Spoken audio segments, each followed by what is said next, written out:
नमस्कार। आकाशवाणी जयपुर अजमेर से प्रस्तुत है प्रादेशिक समाचार।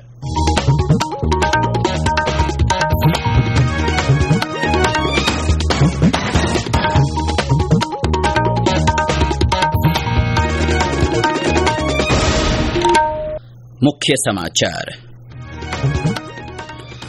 राज्य के कई जिलों में वज्रपात और तेज हवा के साथ मानसून पूर्व की बारिश जारी।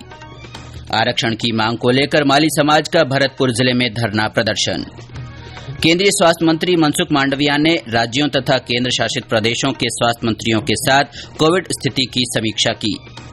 खेलो इंडिया युवा खेल का हरियाणा के पंचकुला में आज शाम समापन। हरियाणा पदक तालिका में सबसे आगे। और माध्यमिक शिक्षा बोर्ड की 10वीं परीक्षा का परिणाम घोषित। परिणाम 82.89% रहा।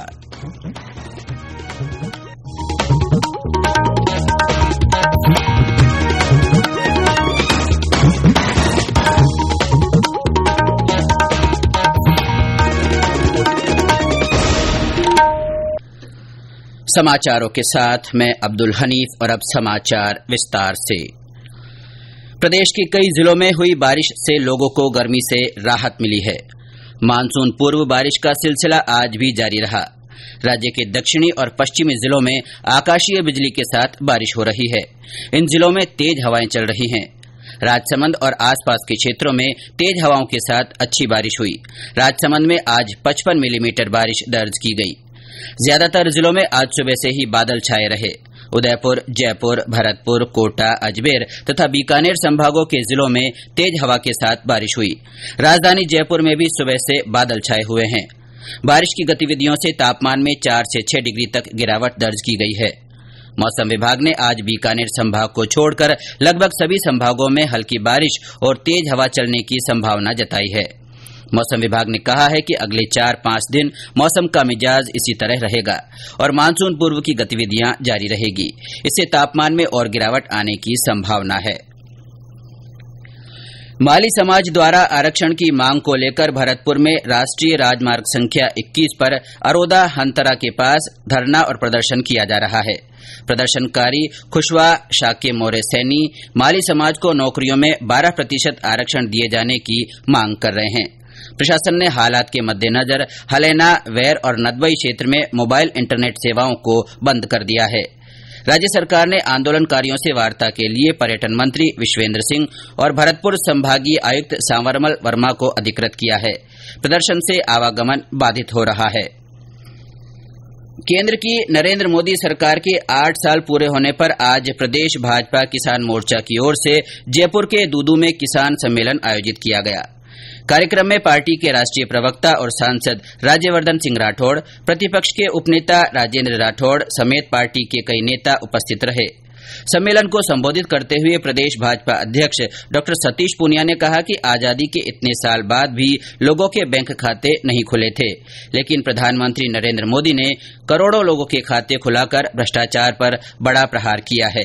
उन्होंने कहा कि 23 करोड़ किसानों को मृदा स्वास्थ्य कार्ड देकर बड़ा संबल दिया गया है। इसके अलावा 12 करोड़ महिलाओं को उज्ज्वला गैस कनेक्शन देकर धुएं से मुक्ति दी है।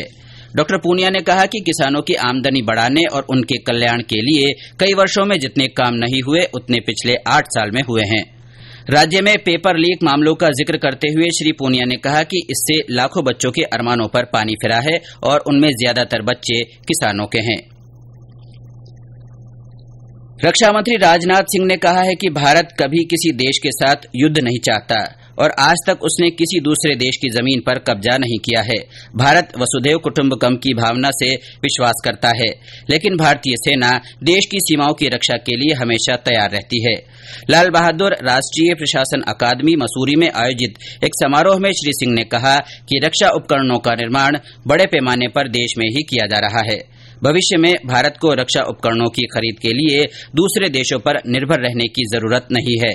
उन्होंने यह भी कहा कि प्रधानमंत्री नरेंद्र मोदी के नेतृत्व में विकास का लाभ समाज के हर वर्ग तक पहुंच रहा है। स्वास्थ्य और परिवार कल्याण मंत्री डॉ मनसुख मांडविया ने कहा है कि कोविड अभी खत्म नहीं हुआ है। कई राज्यों में कोविड रोगियों की संख्या बढ़ने की खबर है। उन्होंने कहा, यह समय सतर्क रहने का है और कोविड संक्रमण को फैलने से रोकने के लिए कोविड नियमों को भूलना नहीं चाहिए। उन्होंने कहा कि मास्क लगाना और सुरक्षित दूरी बनाए रखना जरूरी है। डॉ मांडविया ने आज वीडियो कॉन्फ्रेंस के माध्यम से राज्यों तथा केंद्र शासित प्रदेशों के स्वास्थ्य मंत्रियों और वरिष्ठ अधिकारियों के साथ बैठक की अध्यक्षता की।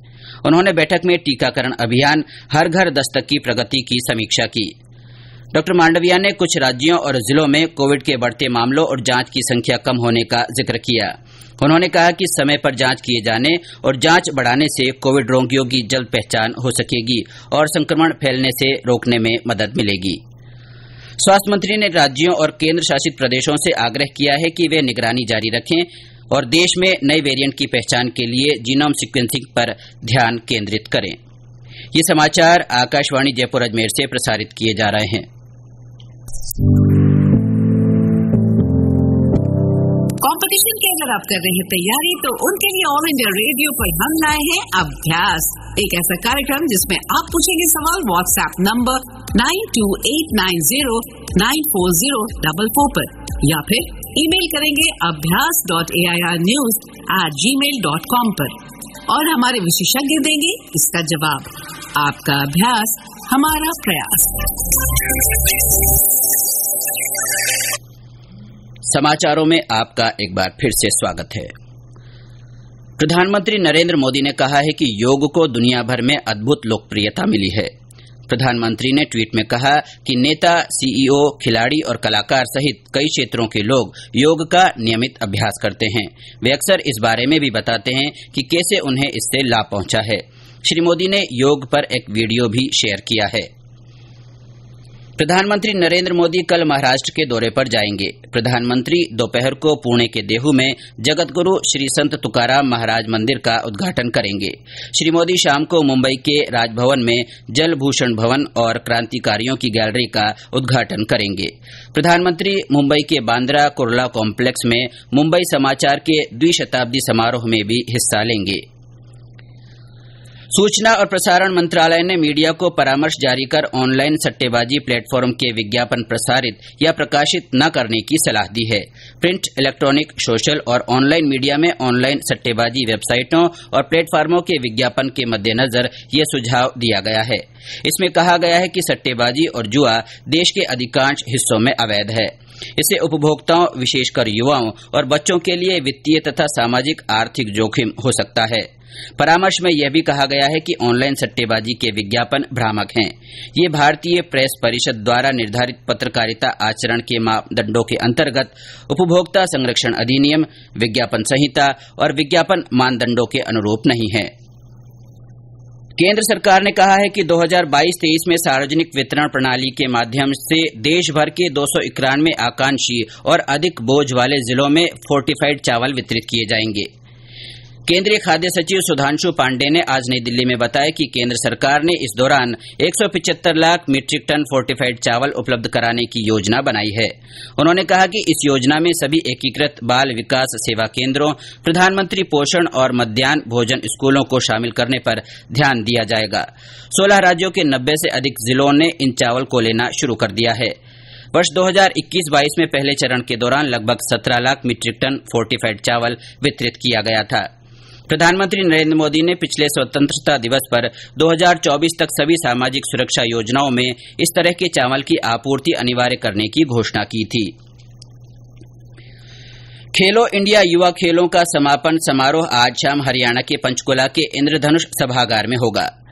हरियाणा ने युवा खेलों में इस बार पंचकुला, अंबाला, चंडीगढ़, दिल्ली और शाहबाद में 25 श्रेणियों में विभिन्न प्रतियोगिताओं का आयोजन किया है। समापन समारोह में हरियाणा के राज्यपाल बंडारू दत्तात्रेय मुख्य अतिथि होंगे। मुख्यमंत्री मनोहर लाल और केंद्रीय युवा मामले और खेल मंत्री अनुराग ठाकुर विशिष्ट अतिथि के रूप में समारोह में शामिल होंगे। इन प्रतियोगिताओं में विभिन्न राज्यों के 8,500 खिलाड़ियों ने भाग लिया। खेलो इंडिया युवा खेल 2021 में हरियाणा पदक तालिका में फिर शीर्ष पर बना हुआ है। उसने 41 स्वर्ण, 35 रजत और 42 कांस्य पदक सहित कुल 118 पदक जीते। महाराष्ट्र दूसरे स्थान पर है, उसने 41 स्वर्ण, 35 रजत और 30 कांस्य पदक हासिल किए। कर्नाटक 21 स्वर्ण, 16 रजत और 23 कांस्य पदकों के साथ तीसरे स्थान पर बना हुआ है। राजस्थान 8 स्वर्ण, 9 रजत और 15 कांस्य पदक के साथ 10वें स्थान पर रहा। राजस्थान माध्यमिक शिक्षा बोर्ड ने आज माध्यमिक और व्यावसायिक परीक्षा तथा प्रवेशिका परीक्षाओं के परिणाम घोषित कर दिए।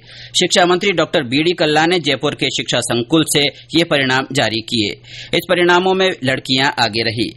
परिणाम जारी करने के बाद श्री कल्ला ने पत्रकारों को बताया कि 10वीं बोर्ड परीक्षा में कुल 10,92,000 से ज्यादा परीक्षार्थी पंजीकृत हुए। उनमें से 10,59,000 ने परीक्षा दी।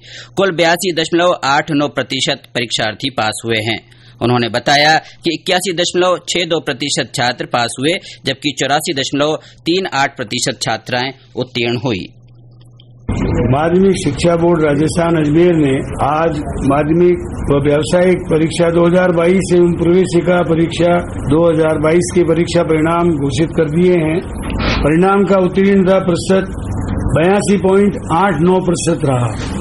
इसमें भी हमारी बेटियों ने बाजी मारी है। मैं उन तमाम विद्यार्थियों के उज्जवल भविष्य की मंगल कामना करता हूं और ये कहना चाहता हूं कि वे व्यस्त रहें, मस्त रहें, स्वस्थ रहें और उत्तरोत्तर शिक्षा के क्षेत्र में कदम बढ़ाते हुए आगे बढ़ते रहें। राज्यसभा सांसद डॉ. किरोड़ीलाल मीणा ने सहारा इंडिया परिवार और सेबी प्रकरण के जल्द निपटारे और अन्य मांगों को लेकर आज सैकड़ों समर्थक जमाकर्ताओं के साथ बस्सी से जयपुर तक वाहन रैली निकाली। श्री मीणा सेंट्रल पार्क के पास ही धरने पर बैठ गए। डॉ. मीणा ने सेबी के स्थानीय कार्यालय में जाकर इस बाबत ज्ञापन दिया। मीडिया से बातचीत में श्री मीणा ने कहा कि हजारों जमाकर्ताओं के पैसे सहारा और सेबी विवाद के चलते अटके हुए हैं। जमाकर्ताओं को उनका पैसा वापस मिले, इसके लिए जरूरी कदम उठाए जाने चाहिए। भ्रष्टाचार निरोधक ब्यूरो की जयपुर टीम ने समग्र शिक्षा अभियान जयपुर के कनिष्ठ अभियंता को 50,000 रूपये की रिश्वत लेते रंगे हाथों गिरफ्तार किया है। एसीबी के महानिदेशक बीएल सोनी ने बताया कि अभियुक्त ने परिवादी से उसकी फर्म द्वारा किए गए कार्यों के बकाया बिलों के भुगतान की एवज में यह राशि प्राप्त की थी। परिवादी की शिकायत का सत्यापन कर यह ट्रैप की कार्रवाई की गई। जोधपुर में बोरानाड़ा इंडस्ट्रियल एरिया में कल देर रात एक हैंडीक्राफ्ट की फैक्ट्री में आग लग गई। आग ने केमिकल से भरे ड्रमों को चपेट में ले लिया। दमकल विभाग ने 2.5 घंटे की मशक्कत के बाद आग पर काबू पाया। आग से कच्चे माल सहित बड़ी मात्रा में लकड़ी के उत्पाद को नुकसान पहुंचा है। आग के कारणों का पता लगाया जा रहा है। और अब अंत में मुख्य समाचार एक बार फिर। राज्य के कई जिलों में वज्रपात और तेज हवा के साथ मानसून पूर्व की बारिश का दौर जारी है। राजसमंद में 55 मिलीमीटर बारिश दर्ज। आरक्षण की मांग को लेकर माली समाज का भरतपुर जिले में धरना प्रदर्शन जारी। केंद्रीय स्वास्थ्य मंत्री मनसुख मांडविया ने राज्यों तथा केंद्र शासित प्रदेशों के स्वास्थ्य मंत्रियों के साथ कोविड स्थिति की समीक्षा की। खेलो इंडिया युवा खेल का हरियाणा के पंचकुला में समापन हो रहा है। हरियाणा पदक तालिका में सबसे आगे है। और माध्यमिक शिक्षा बोर्ड की 10वीं परीक्षा का परिणाम घोषित कर दिया गया है। परिणाम 82.89% रहा। इसी के साथ प्रादेशिक समाचार बुलेटिन समाप्त हुआ। नमस्कार।